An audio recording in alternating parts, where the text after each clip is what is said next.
Greetings, fellow humans. I am Hugh. And I am Man. And together we are definitely not two kobolds in a trench coat.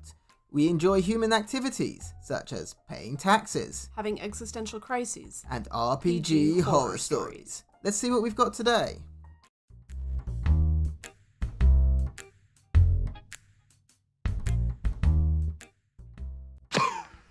Today, we have a DM who creates an unwinnable finale, a player who got kicked over a dumb rule, and a bard who was the only person in the group who wasn't actually a problem.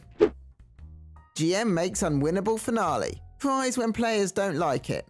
By Reddit user IcemanEX54. So this is from a campaign I did over a year ago. I thought it would be a good story to share here. I was invited to play in a tabletop campaign by an old college friend with friends of his. I'm typically stuck as a forever GM, so I was down to be a player for once. The setting was low fantasy, Game of Thrones vibes. The system was just the GM rolling a d6 when he felt it was needed, and would be roleplay heavy. I'm a theatre kid, so roleplay heavy doesn't bother me, but I did express concern early on that the lack of tangible rules made me a bit uncomfortable, since he often reminded me, death is a real possibility. He told me I needed to trust him, and if I wasn't stupid, I'd be fine. Massive red flag in hindsight, but I really just wanted to be a player for once, and he was a friend of a friend, so it couldn't be that bad. Or so I thought. Fast forward to the finale. I'm playing a nerdy lore bard, my college buddy is a swashbuckling rogue, and the other player is a fighter mercenary. The big bad was a cult leader that had kidnapped some common folk, one of which was my character's childhood best friend, and went into the Dark Forest. Mercenaries Legion had agreed to help us fight the big bad, so we had about 8 or so extra mercenaries. Today our characters planned to pursue the big bad. Rogue had drank a lot the night prior, and GM rolls a d6 privately, and tells us Rogue oversleep and misses our departure. When we ask if we can go wake him up, the GM says, "You don't notice he's not there." Mercenary and I go with a squad of 8 other mercenaries into the Dark Forest. Shortly after, the big bad's grunts start stealthily taking out the whole squad of mercenaries without any formal combat, just single rolls, and we're told they're dead, leaving only myself and mercenary to face the big bad. Meanwhile, Rogue has woken up and he's desperately trying to get someone to give him transportation to our location. Rogue makes some progress with some sailors, but they eventually decline him as well. Later on, GM would tell Rogue they declined him because they didn't like his tone. Okay, that's just not realistic. How do they not notice that Rogue has overslept and isn't with them? That just does, especially after they've been together for a while. Yeah, there's no way any rational party would be in a situation where they don't try to wake Rogue up and make sure he's coming with them. That's just not gonna happen. They're not then that much of a hurry to leave. Choo-choo, all aboard the railroad train. That just really feels like the DM didn't want Rogue to be a part of whatever was happening for whatever reason. I don't know why. Yeah, it just feels like, oh, we're gonna feel like the big bag? Okay, sorry, you don't get to be a part of that. Just removing a player from the boss fight arbitrarily isn't fun for anyone, particularly that player. Mercenary and I finally get to the clearing where the big bad has the common folks. GM describes the commoners as tied around a big tree, and that big bad has 30 followers there on guard. Mercenary and I feel like there's no way we can take them head on, so Mercenary steps out from the bushes and tries to negotiate with the big bad, since him and Mercenary were raised in the same culture. Mercenary gives a great speech in my opinion, saying that this isn't what their ancestors would want, and if he does this, then the other nations will declare war on their people, etc. I'm thinking this is great. He should at least get a role to persuade the big bad. The GM says the big bad is too fanatical and proceeds to light the tree on fire, killing all the commoners, and the GM makes sure to describe in detail how my childhood friend is burned alive. So Mercenary and I just flee, not knowing what else to do, and that ends the campaign. It's roughly 2 AM at this point. Rogue has fallen asleep and the table is relatively silent. The GM starts freaking out a bit and asking why we're not discussing the finale more. I just say that it's late and the ending was a bit of a downer. The GM starts saying that I can't have everything my way and my character needed their childhood best friend to die for the story to have consequences. Mercenary then asks if there was a way we would have been able to save everyone. The GM goes off the deep end, calling himself a failure who can't do anything right, and he starts crying. After a minute, he grabs all his stuff and leaves. I haven't played with the group since. My college buddy did reach out to me and ask if I wanted to be in the follow-up Season 3 campaign. I politely declined. Edit. I commented this, but I also want to add it to the OP. When Rogue was left behind, Mercenary and I both objected. The DM said that we needed to trust him. I at least took that as meaning that the DM and Rogue had a plan for a cool moment later on. They did not. I just find it deliciously funny how the DM was like, oh, you can't have everything that you want, when they had a problem with the ending. And then when they push back on it and they're not giving him like the praise and glory or whatever he thought that they were going to, he throws a tantrum, picks up his toys and leaves. Can't have everything you want. Sounds like the players had nothing they wanted. That's the problem here. Seems like they had no agency to change their fate. They had no ability to go into that scenario with any other options. All the mercenaries were gone. They were down a party member. There are 30 guards, so stealth is not an option. They basically had to allow things to play out that way.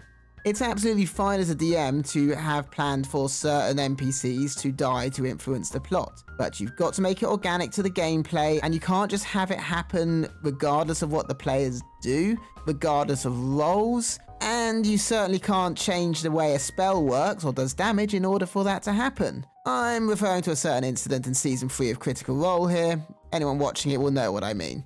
Well, and especially when we're talking about a game that's heavy roleplay, you have Mercenary in there having a beautiful roleplay moment, by the way. I mean, I can just imagine what that was. That sounded really great, trying to do everything that he can. And DM just goes, no, sorry. This is the thing with TTRPGs, is that they work because there's this continuous feedback loop between the DM and the players. And in this situation, your DM just basically said, we're ending it the way I want it to end. Doesn't matter what you guys do. And then guess what? It wasn't fun for the players.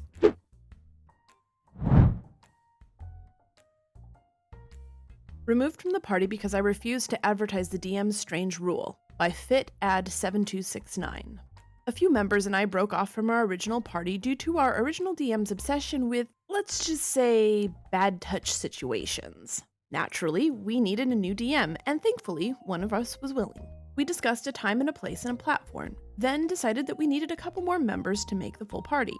We attempted to ask friends and acquaintances, but sadly none of them could make it. The dreaded schedule conflict strikes again. I suggested advertising on social media, but unfortunately our new DM does not have the most social media. Long story, not important. I offered to do the advertising for him, and this is where everything derailed. DM decided that since this would be their first game as DM, there needed to be some new rules in place. Most were understandable. No adult content, no violence against minors or animals, etc. All except one. Please inform all players that I will not allow men to play women or women to play men. When I asked him why this rule had to be put in place, DM just stated that it made things easier. I informed the DM that this was not a wise decision and it may come across as pretty discriminative. DM held firm and said that if they don't like it, they don't have to play. So I told DM if that's how you're going to put it, I recommend you make an account and make the post yourself. With all due respect, you're putting a huge target on my back for something I honestly don't think is an issue. I reminded them that our first DM stole agency from us and the new DM was basically doing the same thing. We argued a bit back and forth, and before I knew it, I was removed from the group and blocked. I don't know. I don't feel like I was in the wrong here, but that's irrelevant. Just feels like a stupid reason to lose my group. Not even sure if the other members are aware of it, but I have no way of contacting. We kept in contact through the group itself, and there were never any need to add each other. Numbskull move on my end, but hindsight's 2020, I guess. Okay, yeah, this is a very dumb rule. Players should be allowed to play any gender they want. Okay, there's one scenario in which I can see certain guys being allowed to play an opposite gender might be problematic when they start doing it for their own, shall we say, self-gratification. Other than that, let people play whatever gender they want, dude. My main issue actually with this, other than just the weirdness of it all, is as somebody who isn't exactly on the gender binary, what do those of us who are neither get to play? Amorphous blobs. That is the only acceptable gender for you. Apparently, if you are neither male or female, you get to play a gelatinous cube. Essentially, just a gelatinous cube. Although actually that would be quite fun getting to play a gelatinous cube in D&D, not gonna lie. Under the right circumstances, if it's your choice. But I will say, if I saw a post like that on social media, I would be running for the hills because I'm like, okay, so my whole people are being excluded from this. And by the way, there's a lot of us in D&D.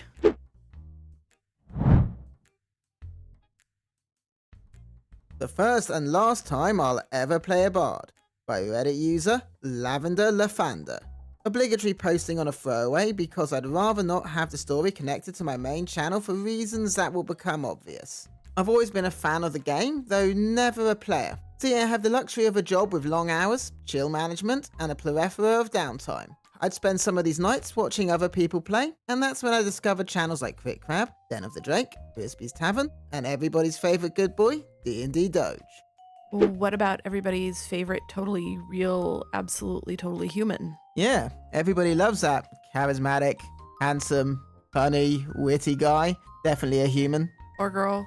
There is no gender, only gelatinous cube. Definitely no Kobolds. Being a long-time fan of these channels, I think I've finally found the courage to share my own horror story. Trigger warning, the horror of this story involves an underage NPC. I wouldn't blame you if you didn't read further. After talking to a few friends on an online game I used to play, let's just call it Run Escape. And in those days, Nickels had pictures of bumblebees on them. They got to talking about a D&D group they had going on via Discord, and how disappointed they were because of this long-running campaign was about to die out, due to the fact they could not seem to get any new players to stick around.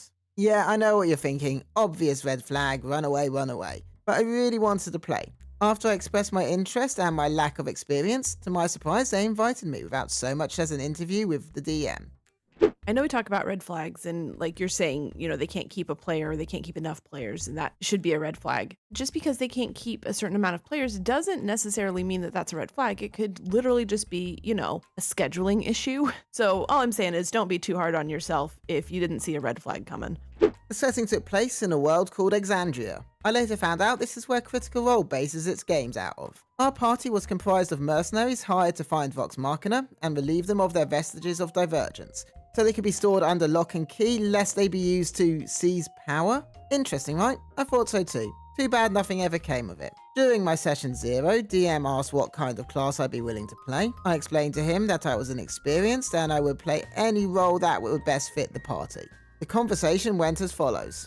You can pick any class that you want to, but why don't you start with a spellcaster? Normally, you'd have to start as a paladin, but we already have one. Well, I don't really understand combat. Are there any classes that use more roleplay? I have a good idea of how skill checks work. Sure, you can play a bard. Actually, I have a character sheet written up for one if you want it. Are you okay with using pre-made backstories? Yeah, I don't have an issue with that. Awesome. I'm gonna have you sit this game out, spend the week reading it over, and you'll be ready to join us next time. I was over the moon. It was finally happening. I get to roll dice, and the best part, I get to be the goofball. That was until I actually read the backstory. I won't bore you by writing the whole thing out, but to summarize, this guy was a changeling eloquence bard who spent his life living among various families while impersonating the dearly departed. He'd use people up for all they were worth or until he got caught and move along. Not really my thing, but okay. Bards are supposed to be huge flirts, right? As time passes, sessions go on and I start getting a little better at the game. I started taking liberties with the character, and this is where the horror story starts. The party and I are camped out after a successful battle. My character is playing music while the rest go about their business. OP, you notice a woman approaching the campfire seemingly attracted to your song. She introduces herself as Calliope and asks if she may sit near the flames to enjoy the warmth of your song. I continue playing my song but nod in acceptance. As I finish the song, I inform her that anybody is welcome by my flame, so long as you come in peace. You notice the woman's gaze hasn't left you since she sat down. Can I sneak a few glances at her as I play, to see if I notice anything interesting? You can't be sure, but she seems young. You notice her clothes are worn and wet and revealing certain areas. This girl has clearly been on her own, and luck has not been on her side for some time. Oh, you poor thing, I'm sorry. Here, let's get you out of those wet clothes before you catch a death. You can change over there by that tree. Do you ask her age? That's the furthest thing from my mind right now. She's in dire need of warmth. Do you tell her that? Of course. Does she take the cloak? She does. Make an insight check. Confused, I roll it and I pass. As she takes your coat, you see the hint of fear in her eyes. She goes behind the tree and never returns. What do you do? I inform the party that our friend hasn't returned in a while and we should probably go look for her. Your party isn't at the camp with you. It occurs to you that in the time that you've been talking with the girl, you don't remember hearing a peep from your friends. It's likely they're off doing their own thing. Will you seek her out on your own? Against my better judgment, yes, I can't leave her to the elements. There's something wrong here. DM smiles and asks me to make a survival check. I roll low, so he tells me it takes much longer than I should have, but eventually I find the girl. And my party. Trigger warning, the rest of the post includes assault of an NPC who is revealed to be a minor. I won't go into detail, but I walk in on my party, attacking the girl while she's tied down on a large flat rock. They notice me and say, "We're taking turns." Me out of character. What the hell, guys? Seriously, no. Ranger. Oh, come on, Bard. We couldn't let you have all the fun. Come on, we've warmed her up for you. I'd like to cast Hypnotic Pattern to see if I can subdue everyone. No infighting. I'm not attacking them. I'm just trying to subdue them. Same thing. Find a way to rectify the situation without attacking your friends. They're assaulting this poor girl. They're not my friends. You can choose to split from the party, but understand that there will be consequences. Do you want to proceed? Fine, whatever, I don't care. Can I cast my spell? Hey, roll initiative. Wizard. I cast Counterspell. OP, your spell has been nullified. I cast in full on OP. OP, make a wisdom save. I roll my wisdom save, and I fail. Wizard. I command OP to do something very awful to the girl that I won't repeat. I'm shocked. I don't even know how to react to this, but it only gets worse.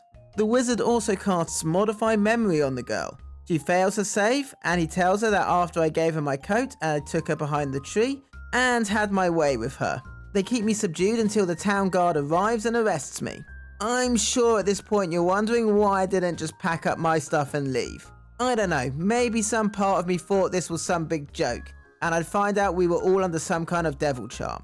They roleplay an entire trial. The girl takes a stand, reveals herself to be my 15-year-old daughter who sought me out after her mother died of plague. She tells the court that her age was the furthest thing from my mind, and my main concern was giving her warmth. I'm found guilty and executed. And I think that's where we'll end it for today. Great job, OP. You took it like a champ. You have a week to roll a new character.